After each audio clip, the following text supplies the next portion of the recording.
बैठी हूँ, मेरी आस लगा बैठी हूँ, मेरी आस लगा बैठी हूँ। हाथ पर करनी होती, दोनों बुझाएं उठा कर कह दो, मेरी आस लगा बैठी हूँ, मेरी आस लगा बैठी हूँ। अपना आप लुटा बैठी हूँ, अपना आप लुटा बैठी हूँ।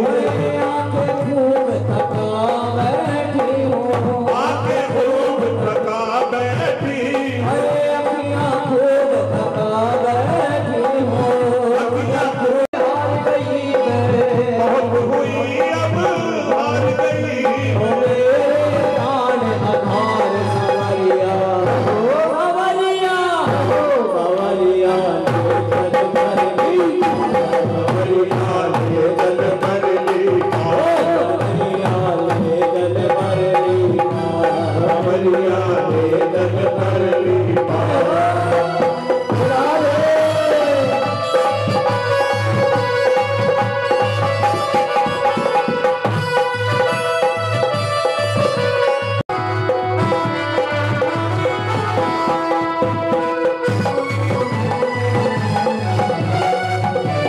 झूठा सपना लहजन है एक झूठा, अपना, कोई यहाँ नहीं है अपना, कोई यहाँ नहीं है अपना, कोई यहाँ नहीं है अपना। और दोनों हाथ उठा कर कह दो, बाके बिहारी पकड़ लो भैया, आगे तो भैया, दुनिया धारा दी पकड़ लो भैया, राधारानी पकड़ लो भैया। नैया कर दो पार सवरिया, सवरिया ले जल भर ली पाओ, नैया सवरिया ले जल भर ली पाओ, कन्हैया ले जल भर ली पाओ।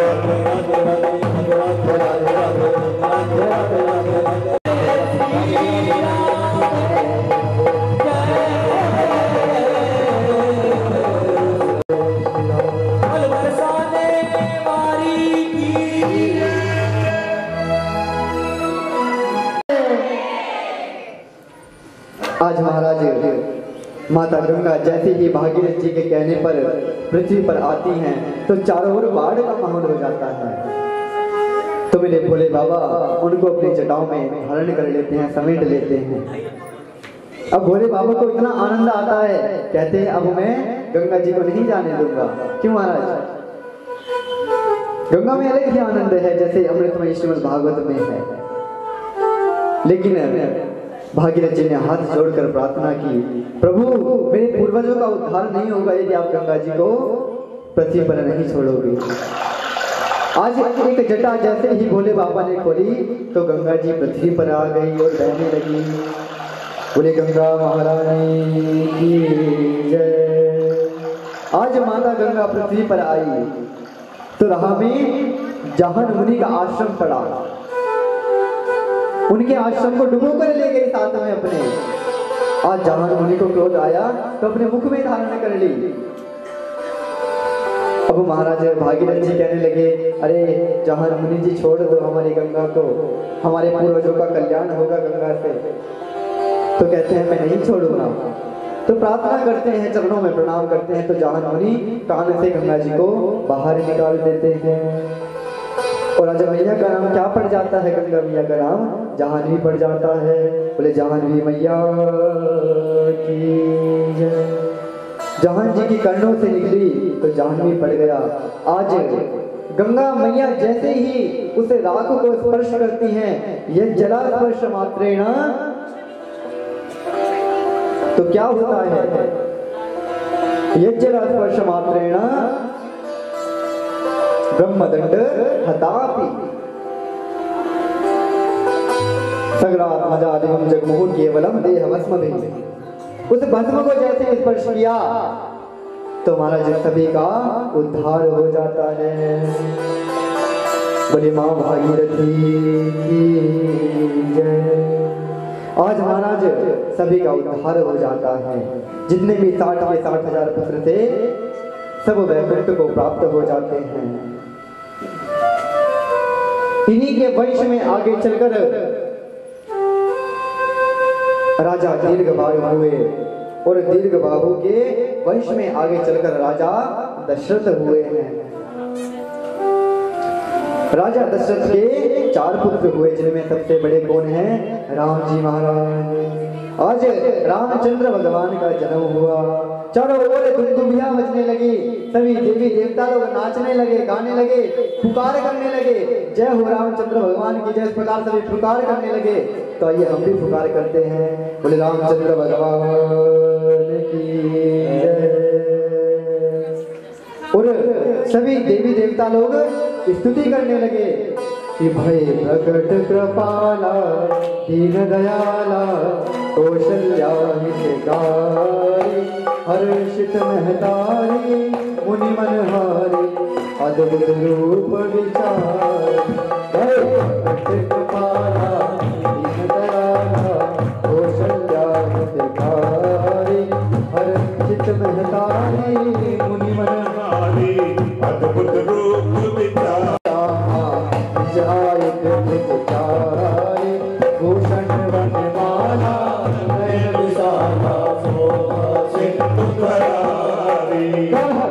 कर जोड़ी अस्तुति तोरी कहीं भी करहु अनंता माया गुण गाना विद्यमाना देव पुराण मगनता। सुख सागर सब गुण आगर यही गाय श्रुति संता। समाहित नागी अनुरागी उत्कट से गंता।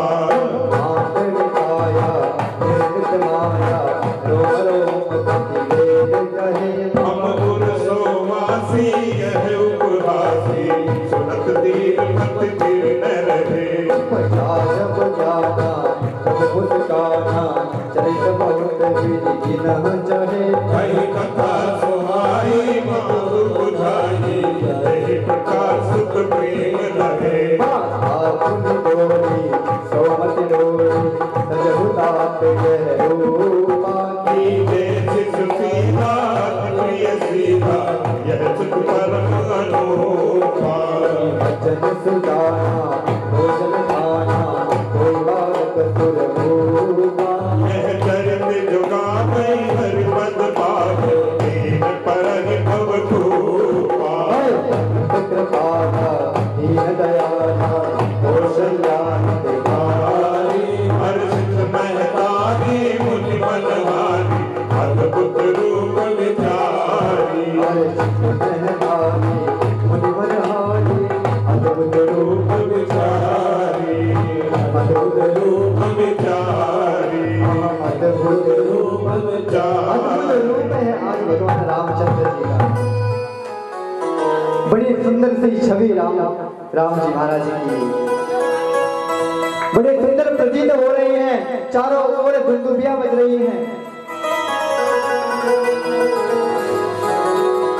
आज जैसे ही राम भगवान का जन्म हुआ तो उन्हें बड़े प्रसन्न होने लगे। देवता लोग पुष्पों की वर्षा करने लगे।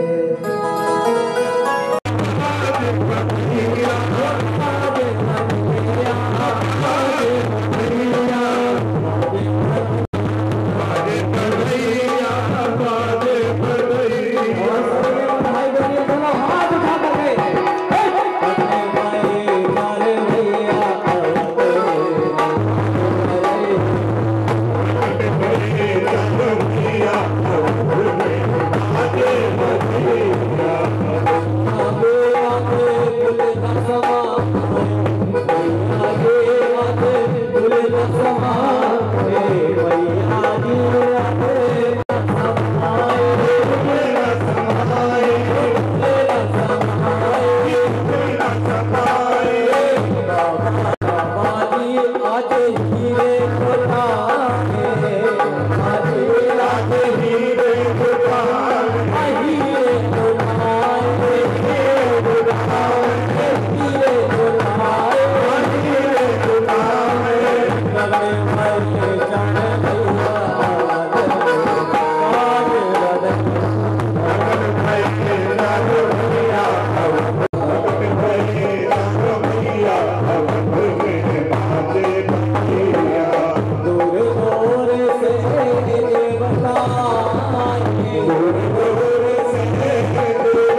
हुई। सभी आगे आगे हो जाए, हमारी मैया पीछे मैया बहुत सी खड़ी हुई है, सभी आगे आगे हो जाए।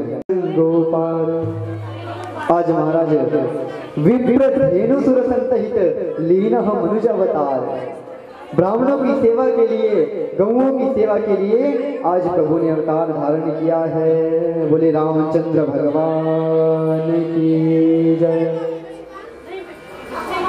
आइए हम सभी चतुश्लोकी एक श्लोकी रामायण का श्रवण करते हैं सभी, क्योंकि श्लोक के माध्यम से तो आप गान नहीं कर सकते, लेकिन कर्णों से श्रवण तो कर सकते हैं ना।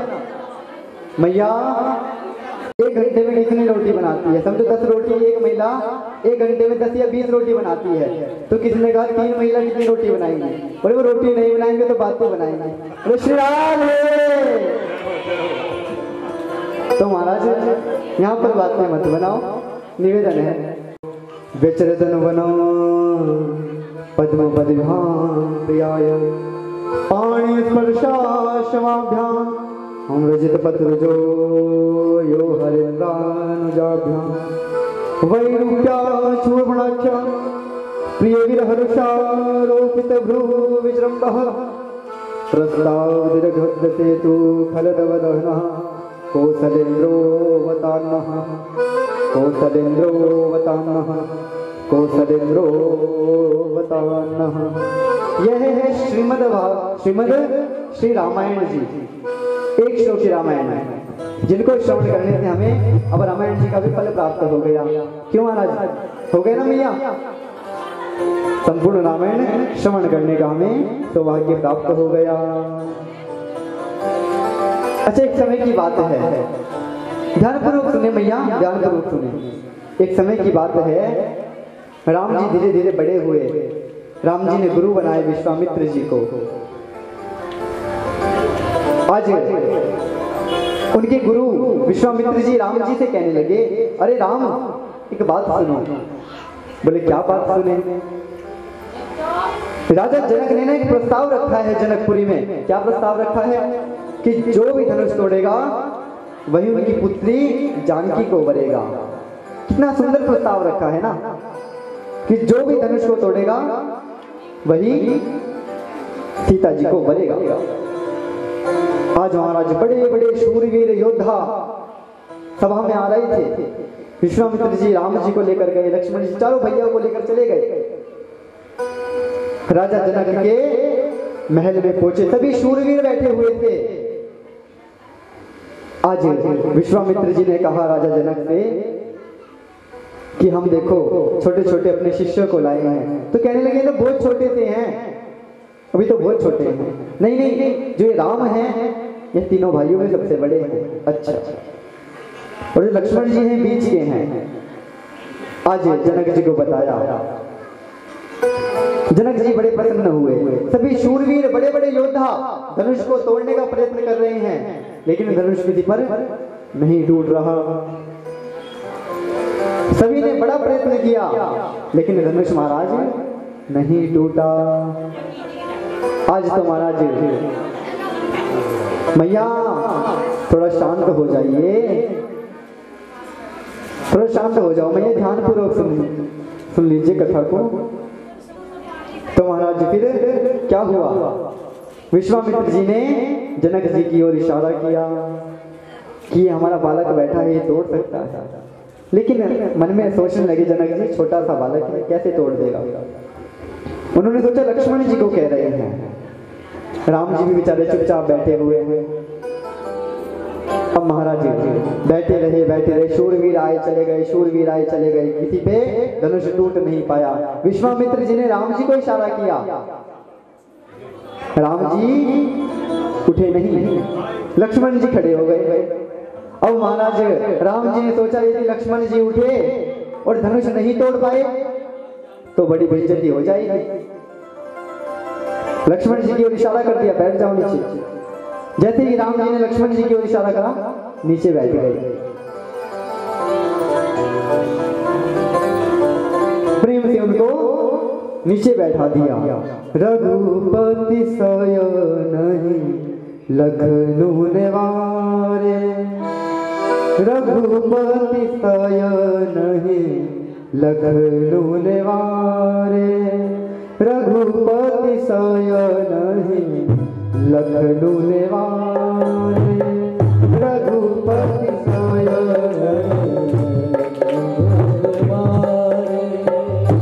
प्रेम समेत निकट बैठा रे प्रेम समेत निकट बैठा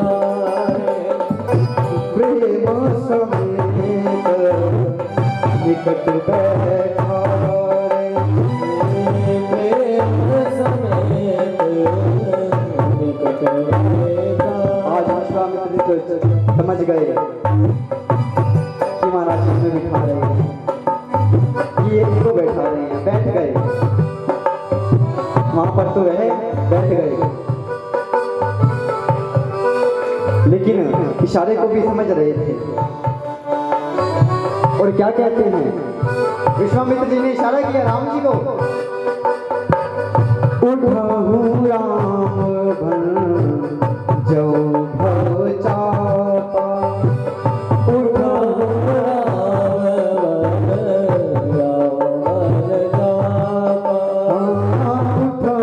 राम भन जो भव चापा उठाहूं मेटहूं तात जनकपुर बापा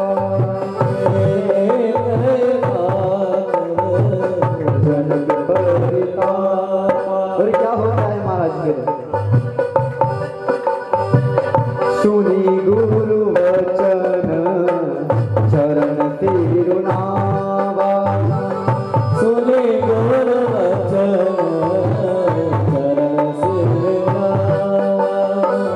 हर सुविशारु कछुर आवा। आज महाराज गुरु का वचन सुना, उठ गए, गुरु जी को प्रणाम करने लगे। गुरु जी प्रणाम, मन में हुआ धनुष तो आज तोड़ना है, लेकिन मैया जानकी सोचती रही इतना कोमल शरीर राम जी का, पता नहीं धनुष तोड़ भी पाएंगे नहीं तोड़ पाएंगे। लेकिन मैया जानकी की धनुष से मित्रता थी, मैया जानकी के एक इशारे पर धनुष ऐसे उठ जाया करता था जिसको बड़े बड़े योद्धा भी नहीं उठा पाते थे।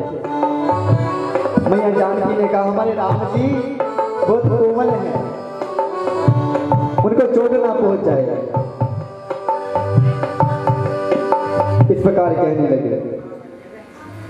आज मैया जानकी को तो चिंता हो रही है, मने मने पता नहीं तोड़ पाएंगे नहीं, लेकिन कह दिया कि थोड़े हल्के हो जाना, तुम बड़े भारी हो। उस धनुष को इशारा कर दिया मैया जानकी ने कि तुम थोड़े हल्के हो जाओ। और आज क्या किया उन्होंने, राम जी ने आज क्या किया, गुरु ही प्रणाम मन ही मन कीना गुरु ही प्रणाम मन ही मन कीना अति लाघव उठाए धनुलीना अति लाघव। आज जैसे ही रह किया धनुष उठ गया। हो दम के उदामी जीवी जमलायहु दम के उदामी जीवी जमलायहु कुली न बदलो मन दल सम भयहु कुली न बदलो मन दल सम भय। अब धीरे धीरे खा तो लिया महाराज, अब धीरे धीरे खींचने लगे। लेत चढ़ावत चल गाढ़े लेत चढ़ावत काहू न रखा एक सब ठाड़े काहू न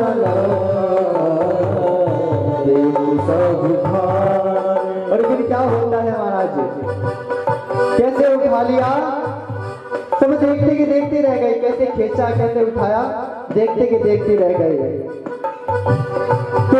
छल राम मध्य दर्द तोरा, छल राम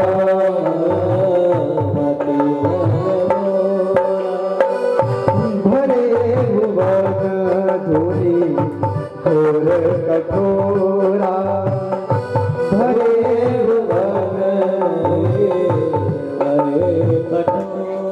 भरे भुवन धूलि घोर कठोरा। आज महाराज उस धनुष को ऐसे तोड़ दिया जैसे कि बालक खिलौनों को तोड़ देता है। बोले राघवेंद्र सरकार की। आज जैसे ही धनुष को तोड़ा तो सातों लोक में धनुष की गूंज हो गई महाराज। सभी देवी देवता लोग पुष्पों की वर्षा करने लगे, दुंदुभियां बजने लगी, सभी नाचने लगे, गाने लगे, नृत्य करने लगे। राघवेंद्र सरकार की। जी महाराज बहुत प्रसन्न हुए। जानकी मैया के हाथ में वरमाला दे दी और राम जी के हाथ में वरमाला दे दी, पहना हुआ। लेकिन महाराज क्या होता है, राम जी बड़े लंबे हैं, जानकी जी छोटी हैं, तो क्या होता है, जानकी जी माला लेकर खड़ी हुई है कि कैसे ये झुके और मैं पहनाऊं। लेकिन राम जी कहते हैं नहीं, हम झुकेंगे नहीं। हम कैसे झुक जाए भैया, हम नहीं झुकने वाले। आज महाराज कहते हैं झुक जाओ, नहीं हम नहीं झुकेंगे। जो आसपास के दूत होते हैं वह कहते हैं भैया झुक जाइए, इन्हें झुकने के लिए कह दो, खुद तो कह नहीं सकते, लेकिन लक्ष्मण जी से कह रहे हैं झुकने के लिए कह दो। अब बेचारे लक्ष्मण जी भी क्या करें, चुपचाप बैठे हैं। जो सखिया थी, जो मैया की सखिया थी जानकी जी की, उन्होंने कहा अरे थोड़े झुक भी जाइए, इतना भी घमंड मत करिए। नहीं महाराज हम नहीं झुकने वाले, इशारा कर दिया नहीं। अब तो महाराज काफी समय हो गया, विश्वामित्र जी के पास सखिया गई कि कहो ना आपके शिष्य हैं झुक जाएं। विश्वामित्र जी कहने लगे हमारा काम धनुष तोड़वाना था, हमने तोड़वा दिया, अब हमारा काम झुकवाना नहीं है कि झुकेंगे। हमें नहीं पता भैया, शिष्य भी तो हमारे हैं, हम कभी नहीं झुकेंगे कि झुकेंगे। महाराज लक्ष्मण जी से निवेदन करने लगी, लक्ष्मण जी आप ही कह दो। आज लक्ष्मण जी राम जी के पैरों में गिर पड़े। महाराज पैरों में जैसे ही गिर पड़े तो आज राम जी जैसे ही उनको पैरों में से उठाने के लिए झुके तो आज जानकी जी ने वरमाला पहना दी। अरे राघवेंद्र सरकार आज वरमाला पहना दी और बड़ी प्रसन्न हुई। लक्ष्मण ने तुम झुके क्यों, जानकी जी ने वरमाला पहनाई। आज राम जी ने जानकी जी को वरमाला पहनाई, बड़ी प्रसन्न हुई। इनके पुत्र हुए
श्री हरिदास जी का बड़ा सुंदर भाव, बड़ी सुंदर लीला। जिनके आप वृंदावन में बांके बिहारी के दर्शन करने जाते हैं ना, बस उन्हीं का भाव है, ये समझिए। तो हम तभी श्रवण कराएंगे जब प्रेम से बोलेंगे श्री राधा, तब हम तो आवाज में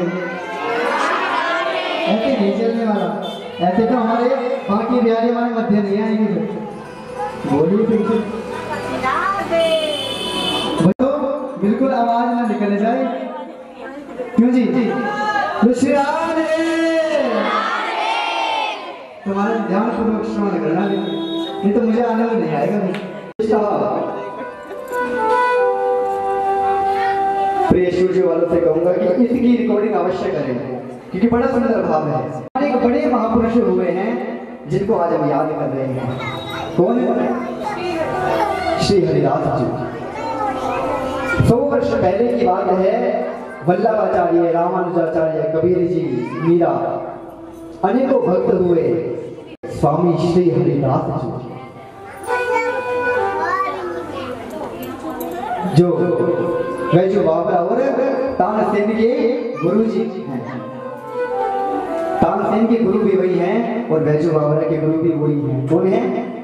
स्वामी श्री हरिदास जी, जिनके पास कुछ था एक धोकर वही चुका देते और एक पहन लेते। और क्या था? करवा था, जल पीने के लिए करवा उनके पास था। कहाँ हुआ उनका जन्म? जब हम मथुरा जाते हैं तो अलीगढ़ पड़ता है ना। अलीगढ़ में एक बेसवा गांव है, हमारी मैया जानती होंगी, मैया हमारी अलीगढ़ से हैं। तो बेसवा गांव है और वहीं पर एक हरिदासपुर है, वहीं पर स्वामी हरिदास जी का जन्म हुआ। तो महाराज आज अकबर कहने लगे, मुझे आपके गुरु जी से मिलना है, मुझे उनका संगीत श्रवण करना है। तानसेन हाथ जोड़कर बोले कि राजा, मैं यह नहीं कहता वह आपको दर्शन देंगे या नहीं देंगे, ठाकुर जी की कृपा आपके ऊपर होगी तो अवश्य आपको दर्शन दे देंगे। आज राजा अकबर चल पड़ा वृंदावन की ओर। तानसेन का सेवक बनकर राजा अकबर आज वृंदावन की ओर जा रहा है। तानसेन का तानपुरा अपने कंधे पर रखा हुआ है, चले जा रहा है वृंदावन की ओर। निधिवन आया। निधिवन के द्वार पर तानसेन ने कह दिया, राजा आप यहीं पर खड़े हो जाओ, पहले मैं गुरु जी से मिलकर आता हूं। आज तानसेन जी अपने गुरु के पास गए। श्री हरिदास जी महाराज अंदर बैठे हुए थे। उनको बहुत तेज ज्वर था, बुखार था। तानसेन कहने लगे, गुरुदेव आपको तो बहुत तेज बुखार है। अपनी तन की वह जो चादर थी वह उतारी और एक लता पर डाल दी। निधिवन आज भी प्रसिद्ध है, जहाँ राधा रमन लाल आज भी आते हैं, किशोरी आज भी आते हैं। लता पर जैसे ही डाली, सारा ज्वर अपना हरिदास जी ने ज्वर उस लता को दे दिया। लता कपकपाने लगी, लता में कंपन होने लगा। हरिदास जी महाराज ठीक होकर बिल्कुल सीधे बैठ गए। कहने लगे, तानसेन अकबर को तुमने बाहर क्यों खड़ा किया? राजा बाहर क्यों खड़ा है, उसको अंदर बुलाओ। अंदर बुलाया महाराज। राजा अकबर स्वामी जी का हरिदास जी का संगीत श्रवण करना चाहते थे, लेकिन महाराज आदेश नहीं कर सकते थे। तानसेन को इशारा किया, हमें संगीत श्रवण कराओ। तानसेन ने हरिदास जी महाराज से कहा, सुनिए, ध्यानपूर्वक माताएं हमारी सुने कि मैं एक मेघ राग गाता हूं। गुरु जी कहने लगे, गाओ, मेघ राग गाओ बेटा, हमने आपको संगीत सिखाया है, गाने के लिए सिखाया है। तानसेन ने आगे जो तानपुरा उठाया, गलत स्वर लगा दिया। गलत स्वर जैसे ही लगाया, गलत स्वर किस लिए लगाया उन्होंने? जिससे मेरे से छीनकर खुद संगीत श्रवण कराए।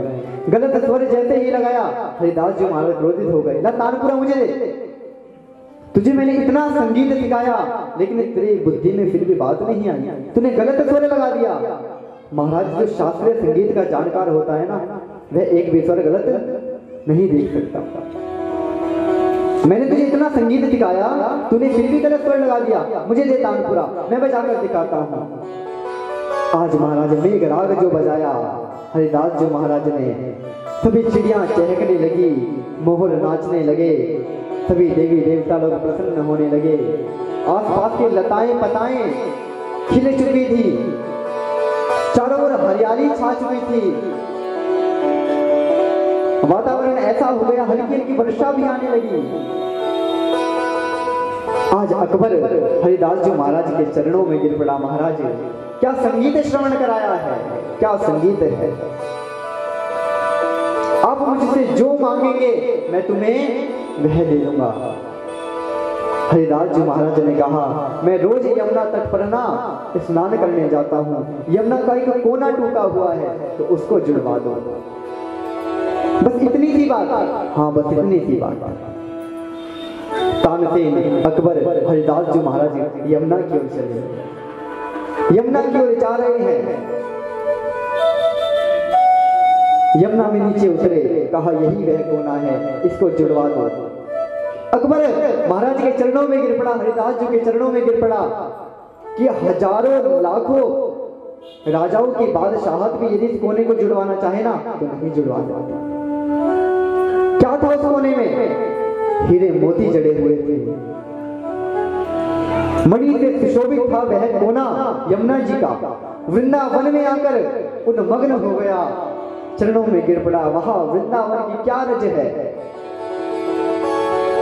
अकबर जी महाराज थे, राजा अकबर चरणों में गिर पड़े महाराज जी के। क्या बात है।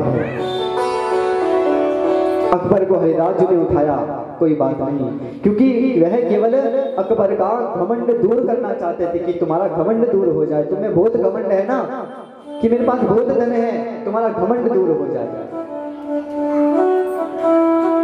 आज अकबर कहने लगा, महाराज कोई और सेवा बताओ। कहने लगे, तुम ब्राह्मणों संतों की सेवा क्या करो। 500 वर्ष पूर्व, आज से 550 वर्ष पूर्व शुक्ल पक्ष की पंचमी तिथि थी, जिस दिन मेरे प्यारे बांके बिहारी जो श्री राधा रानी जो संग प्रकट हुए थे, उनका प्रकटोत्सव था।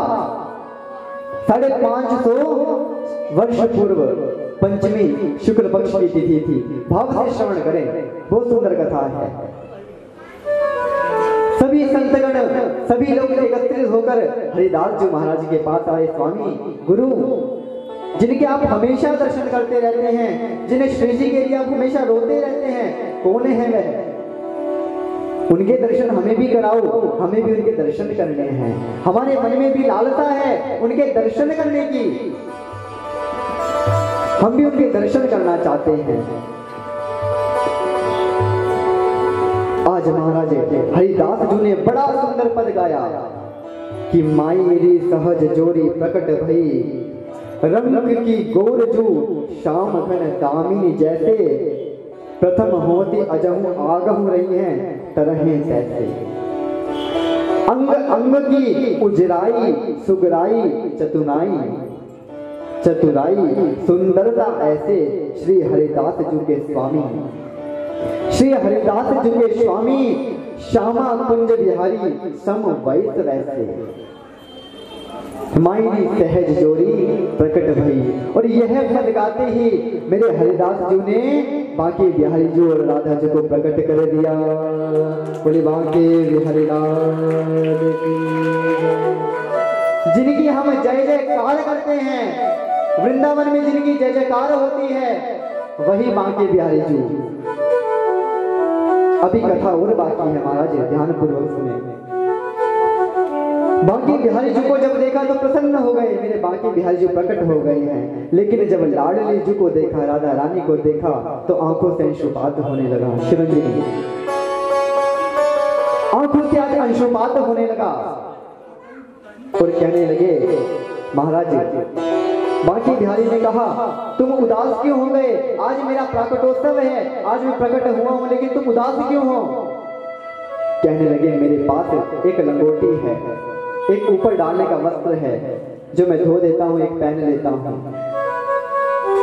वह तो मैं तुम्हें पहना दूंगा ठाकुर जी, वह तो मैं तुम्हें पहना दूंगा। पानी पीने के लिए करवा है, पानी भी तुम्हें पिला दूंगा। लेकिन राधा रानी जी के लिए मैं क्या करूंगा? जो मेरी राधा रानी जो हैं, इनके लिए तो नए नए श्रृंगार आते हैं, इनके लिए मैं साड़ी कहां से लाऊंगा? इनके लिए मैं 16 श्रृंगार कहां से करूंगा? मेरे पास कुछ नहीं है। बिहारी जी मुस्कुराए और बोले, तुम क्यों चिंता हो करते हो? हम दोनों एक ही हो जाते हैं ना, हम दोनों एक ही हो जाते हैं। आज बांके बिहारी और राधा रानी एक ही हो गए। बोले बांके बिहारी लाल की, राधा रानी सरकार की। आज बांके बिहारी जो राधा रानी एक ही हो गए। तभी आज भी वृंदावन में बांके बिहारी जी का अर्ध श्रृंगार होता है। क्यों भैया? आधा राधा जी का और राधा ने बांके बिहारी जी का अर्ध श्रृंगार होता है। आंखों से अंशुपात होने लगा। हे मेरे बांके बिहारी जो, तुमने मुझ पर बड़ी कृपा कर दी। कितनी कृपा की आपने। आंखों से जो अंशुपात हुआ प्रभु के चरणों में गिर पड़े महाराज। जो प्रभु के चरणों में गिरे, प्रभु ने कहा उठो, अब तो हम एक हो गए हैं ना, अब हमारा दर्शन करो। राधा रानी जी मुस्कुराई और कहने लगे अब हम एक ही वस्त्र धारण करेंगे। आधा श्रृंगार मेरा तो आधा श्रृंगार बांके बिहारी जी का हुआ। इस प्रकार हरिदास जी महाराज ने बांके बिहारी को प्रकट किया। सभी देवी देवता लोग जय जयकार करने लगे, सभी प्रसन्न हो गए महाराज। आज दुनिया जिनकी जय जयकार कर रही है, हजारों लाखों की भीड़ जहां पर प्रतिदिन लगती है, वही है मेरे श्यामाजू, वही है मेरे बांके बिहारी लाल। प्रतिदिन जिनके दर्शन होते। आप कभी वृंदावन तो आप जाते रहते हैं, क्यों जी? जाते रहते हैं ना। तो कभी आपने यह देखा है कि बांके बिहारी जी के बिल्कुल बगल में राधा रानी जी बैठे हुए हैं? इतनी सी देखी है किसी ने? किन भैया ने देखी है? छोटी सी राधा रानी उनके बगल में बैठी हुई है। भक्त तो बहुत जाते हैं वृंदावन। एक दिन की बात है, मैं बांके बिहारी जी के दर्शन करके गुरु जी के आश्रम में आया। तो आश्रम में काफी लोग आए हुए थे। तो कहने लगे हम बांके बिहारी जी के दर्शन करके आए हैं। अच्छा, आज बांके बिहारी जी ने क्या पहना हुआ था? तो महाराज कहने लगे वह नहीं देखा। कभी देखते हैं कि बांके बिहारी जी मेरे क्या पहन के रखते हैं? नहीं देखते। महाराज बेटा मैंने तो उनकी बस आंखों में देखा है, मैंने नहीं देखा उन्होंने क्या पहन रखा था। तो जब हम वृंदावन जाते हैं तो यह भूल जाते हैं कि बांके बिहारी जी ने क्या पहना है क्या नहीं, लेकिन उनकी मूरत हमारी आंखों में बस जाती है। इतना सुंदर है मेरे बांके बिहारी जी का स्वरूप। श्यामा कुंज बिहारी की जय। बड़ा सुंदर भाव। बात नहीं है और वह श्यामा जो बुला ले तो कोई बड़ी बात नहीं है। और श्री राम वृंदावन नहीं जा पाऊंगा। बिहारी जो सपने में भी आते हैं तो आंखों से अंशुपात होता है, नहीं बुला। वो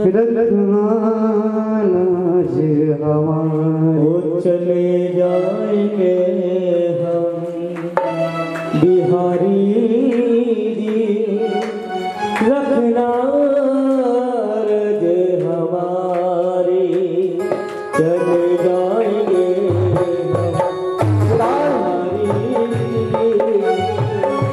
सुन लो अर्ज हमारी, भूल न जाना फिर भी बुलाना, भूल न जाना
चले जाएंगे हम बिहारी रे, लेना सुध तुम हमारी। चले जाएंगे हम बिहारी रे, लेना सुध तुम हमारी। भूल ना जाना फिर भी। इन्हीं के वंश में आगे चलकर बहुत से ऋषि हुए, चंद्रवंशावली प्रारंभ होती है। पुरुरुवा हुए, आगे चलकर ऋषिक हुए, त्रिशंकु हुए, महाराज ययाति हुए, और आगे चलकर इन्हीं के वंश में कौन होते हैं? श्री वसुदेव जी। श्री वसुदेव जी इनके वंश में चलकर होते हैं। लेकिन जब वसुदेव जी का जन्म होता है तो दुंदुभिया बजने लगती हैं। रंती देव के देवदास हुए और देवदास के आगे वंश में चलकर हुए हैं वसुदेव जी। जब वसुदेव जी का जन्म हुआ तो चारों ओर दुंदुभिया बजने लगती हैं, गाने बजने लगते हैं, भजन बजने लगते हैं। लोग जो जितने भी होते हैं सभी जय जयकार करने लगते हैं। बोले वसुदेव जी महाराज की जय। जोर जोर से दुंदुभिया देवी देवता लोग बजा रहे हैं, गान कर रहे हैं। इसलिए वसुदेव जी का एक नाम क्या पड़ गया? आनक दुंदुभि। वसुदेवम हरे स्थानम वदन त्यानक दुंदुभिम प्रथा च श्रुत देवा च श्रुत कीर्ति श्रुत श्रवाण की चार बहनें हुई हैं। प्रथा च श्रुत देवा च श्रुत कीर्ति श्रुत श्रवा। अब तो राधे बोलोगे तभी तो ठाकुर जी आएंगे। तो श्री राधे। तो महाराज अब धीरे धीरे बड़े हुए तो इनका विवाह किनसे होता है? देवक की पुत्री देवकी से इनका विवाह होता है। तो इन्हें बड़ी प्रसन्नता होती है कि आज मेरा विवाह हो रहा है। न हे शास्त्रे वैष्णव्या यद वागाः श्रेणी पुत्रान् समर्पयिष्यस्या।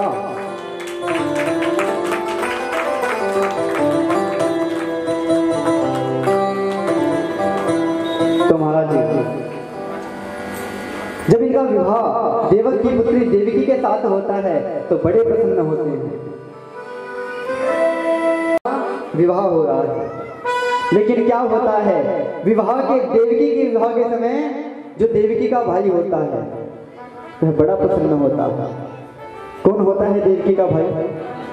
वह बड़ा प्रसन्न होता है, मेरी बहन का विवाह हो रहा है। लेकिन जब विवाह के समय आकाशवाणी होती है कि तेरी बहन का 8वां पुत्र तेरा काल होगा, तो बड़ा घबरा जाता है। तो कहता है मैं से देवकी को नहीं छोड़ूंगा। देवकी के केशों को पकड़ लेता है। देवऋषि नारद वहां पर आते हैं, कहते हैं अभी तो तेरी बहन का विवाह भी नहीं हुआ है और तू इसको मारा है, तो इसको क्यों मारा है? शिवजी देवकी रोती है, चीखती है, चिल्लाती है, भाई मुझे छोड़ दे, तू मुझे क्यों मारा है, मेरा क्या कसूर है? वसुदेव जी कहते हैं मंद बुद्धि है, यह नहीं समझ सकता। कहते हैं तुझे क्या हुआ है? तो कहता है कि आकाशवाणी हुई है कि देवकी का 8वां पुत्र मेरा काल होगा। भयभीत होता है, क्रोधित होता है, उसको डर लगता है इसका 8वां पुत्र मुझे मार देगा।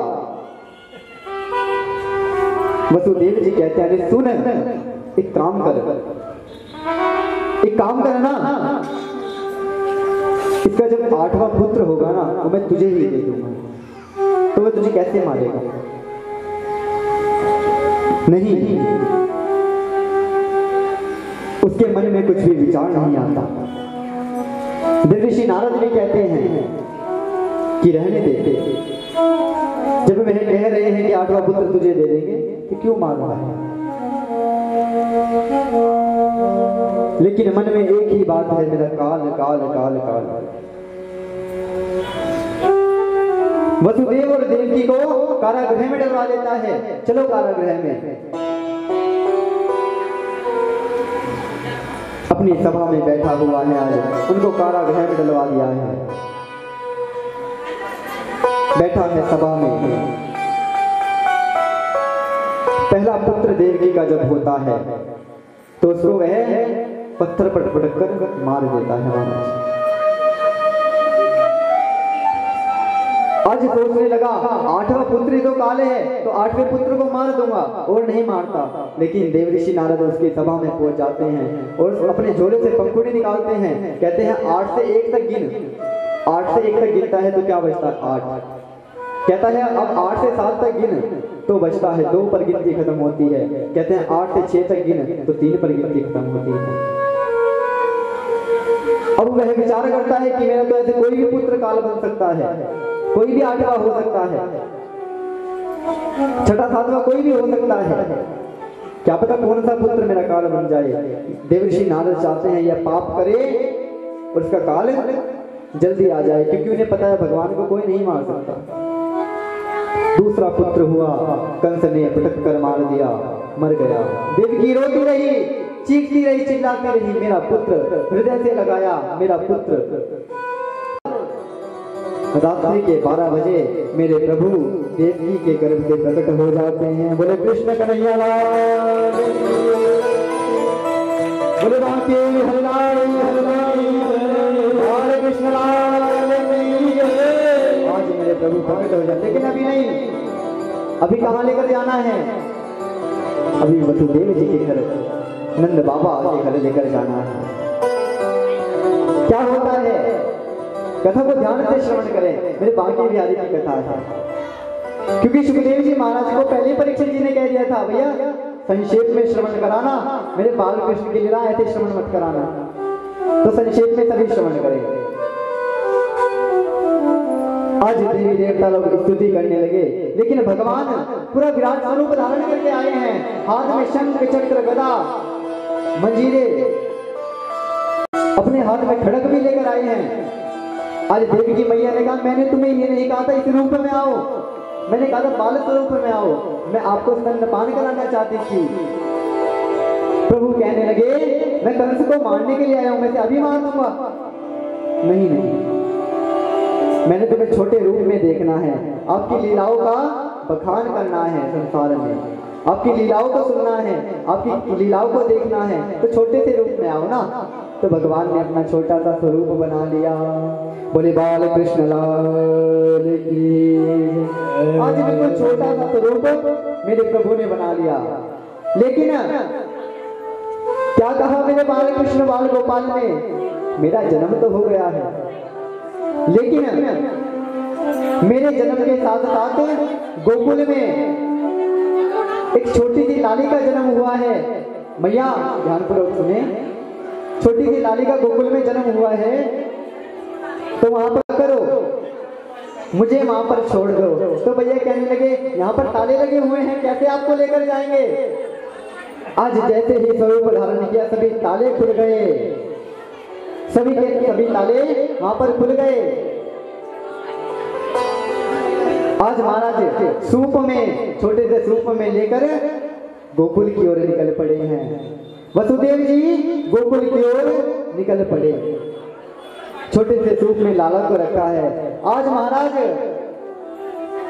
जब गोकुल लेकर जा रहे हैं तो राह में बाढ़ आ जाती है, लेकिन वह बाढ़ नहीं होती, वह यमुना महारानी भगवान कृष्ण के दर्शन करने के लिए आती हैं। आज मेरे प्रभु जैसे ही अपना पांव निकालते हैं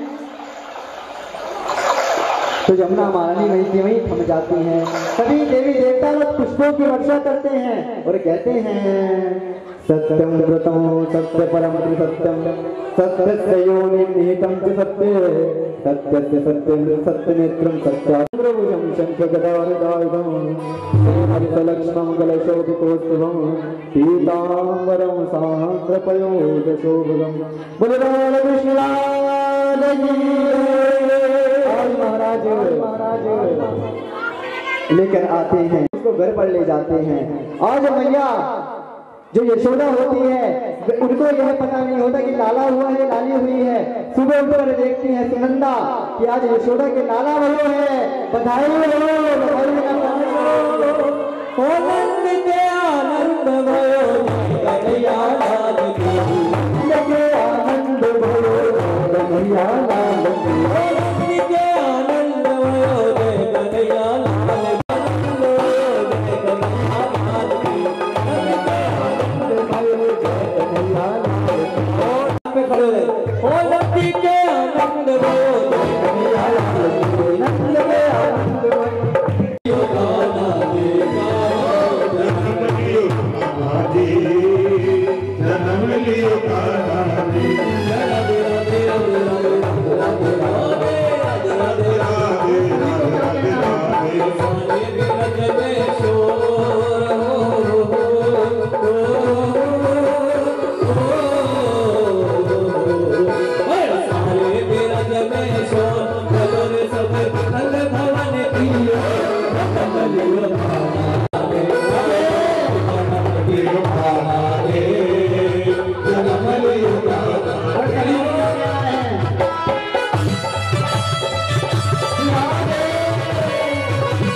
सारी सखियां कैसे जा रही हैं दरबार में एक बार हाथ मैं नचना मोहन देना हे जिंदगी में नच ले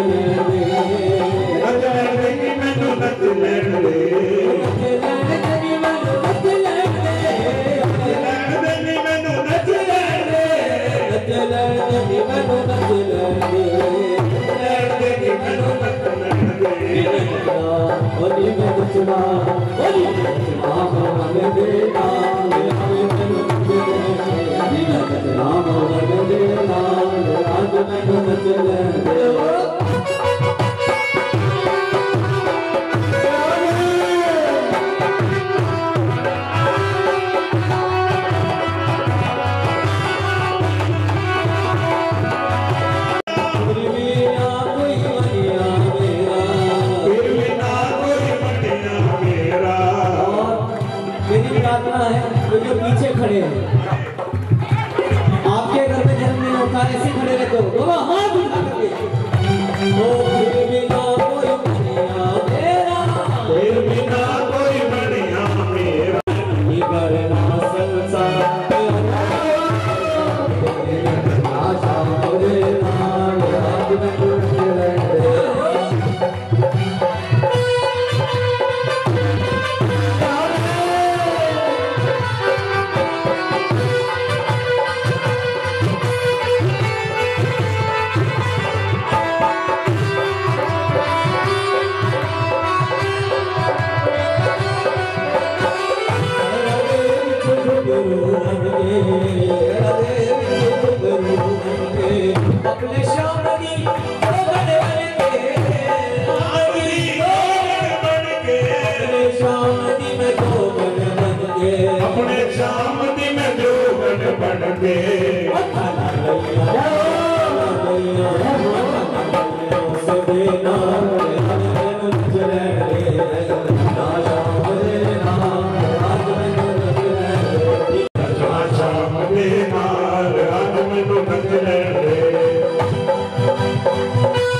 भगत तब नाचो रे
Hare